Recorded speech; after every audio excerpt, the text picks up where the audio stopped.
Hey everyone, I'm Jenna. And I'm Neil. And welcome back to Roundup Save. Today's video is going to be all about if Ali Abdaal's part-time YouTube Academy course really helped us to grow and build our channel, Roundup Save. And we'll be taking a look at some analytics to show you the behind the scenes. So I've been following Ali Abdaal for quite a while. I've been really into his Notion videos, as I think many people are. And when I found out that him and his team were launching the Part-Time YouTuber Academy, I decided to jump on board. I joined actually as part of Cohort 3 and 4. And I found that maybe this could be an effective way to kickstart my own channel. That's at that point when Jenna and I decided personal finance was kind of the area that we wanted to go into. And so yeah, today we're going to expand a little bit on that. One of the things that the PTYA community really talks about and Ali Abdaal really drives home is just to focus on consistency. At this point, in a really young channel like ours, consistency is key. And so what this means is focusing on quantity and not quality. Of course, the content needs to be good and people need to, want to follow along, but the videos don't need to be perfect. The editing doesn't need to be perfect. It basically just doesn't need to be perfect. It just needs to be there and on the YouTube channel. So I think a big thing is consistency is key, not, focusing so much about a perfect quality, more on just making sure that we're rolling out videos every single week. And then another big factor about the PTYA learnings is really just to think about how do you group your content together. So for example, we have a bucket, if you will, on life and business school and what's that all about. We have a lot of videos around budgeting and personal finance. We have some book review videos. So just trying to think about how we can kind of categorize the content that we produce. So what's worked? I would say first and foremost, one of the best things about the channel is we are learning more as individuals. We're reading more. We're sort of, as a byproduct of having to create content, we're diving into new areas and territory that we wouldn't necessarily have before. In terms of more tactically trying to get content out, filming in batches has been a huge strategy that we've been using, and actually something that is part of PTYA. They strongly recommend filming in batches, in some cases even editing in batches. And so the more that you can systematize the production process, it really goes a long way. One of the things also that we did sort of strategically before deciding to publish videos back in December of 2021 is actually developing a backlog. So I think we had like 6 videos before we actually published our first one. And that really helped because just to give us some leeway in terms of being able to learn the learning curve or ride the learning curve of editing.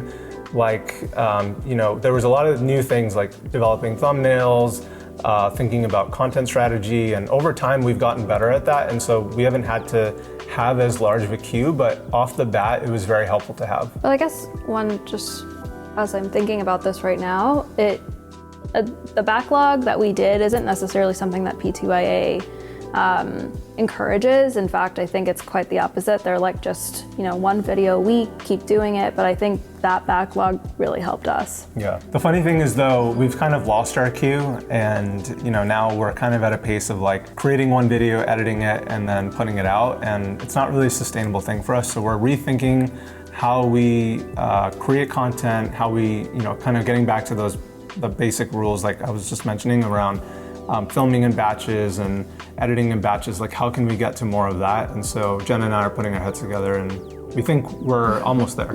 Okay, the moment you've been waiting for. So in terms of the analytics for the channel, we have 74 subscribers as of May 29th, 2022. We have just over 3,400 views, almost 270 watch hours, and then in terms of like the best performing videos, by far it's been our Capital One Venture X Everything You Need to Know video, basically where Jenna breaks down all of the components of the Capital One Venture X card. It was almost like a 20-minute video.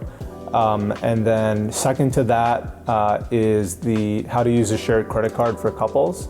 So one of the takeaways, it seems that content that is very searchable, something that people are trying to, for example, buy or do more research into the Capital One card, or like how to use a shared credit card, that kind of content that's actionable, so to speak, is really effective for us, at least in these early stages. And so we have more of that planned, but like it is kind of just an interesting thing. And maybe we've hopped on a trend in terms of the Capital One Venture X card is relatively new. So there was a lot of promotion going on by Capital One. There was a lot of videos. And so this kind of adds to all of that as well. And honestly, like the Capital One Venture X, the only reason why we did that video is because I was interested in actually getting that card and learning more about it. So it wasn't even like a planned thing, that we were like, oh, this video is going to get a lot of hits. It was honestly just like, I'm interested in this, let's explore it. And it just happened to fall into place. Yeah. So in terms of what's been challenging, editing by far has been the hardest thing.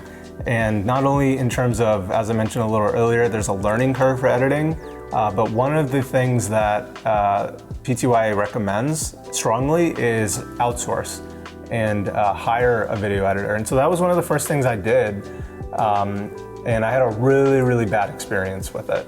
It basically felt like completely wasted money. The editor, it was very hard to communicate with the person because I couldn't get on Zoom or anything like that. With that experience, I had to basically learn to edit myself, and I've gotten faster at it. I'm obviously not at the level of what a professional video editor is, but enough to keep the channel going so far. One of the things too that I think made it more difficult to work with the video editor off the bat was we didn't have any videos out at the time.